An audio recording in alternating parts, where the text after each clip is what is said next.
আমাকে যদি বলা হয় তোমার কোন মাছটা প্রিয়, সর্বপ্রথম আমার মাথায় একটাই নাম আসে, সেটা হচ্ছে পাঙ্গাস।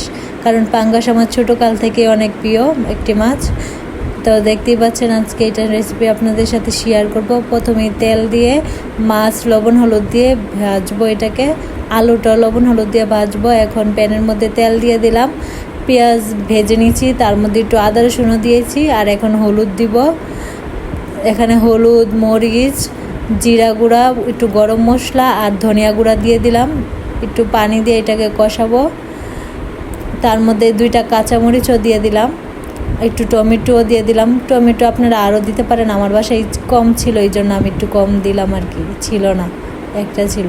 এখন মাছ আর আলুটা একসাথে দিয়ে এটাকে ভালোভাবে একটু কষাবো, একদম ভালোভাবে মিশিয়ে নিব। মিশিয়ে একটু পানি দিয়ে এটাকে কষাবো। কষানো শেষ হলে এটার মধ্যে পানি দিয়ে দিব ভালোভাবে আমার রান্নাটা শেষ করার জন্য। লবণের পরিমাণটাও দেখে ফেলেছি, আর উপর দিয়ে একটু জিরাটাও দিয়ে ফেলবো। এই যে দেখুন আমার রান্নাটা করা শেষ। এখানে রান্না করা শেষ করার সাথে সাথে আমি ভাত নিয়ে থালার মধ্যে হাজির, যে আমি পাঙ্গাস দিয়ে ভাত খেতেই হবে। আশা করি আপনাদের ভালো লেগেছে ভিডিওটা। আল্লাহ হাফেজ।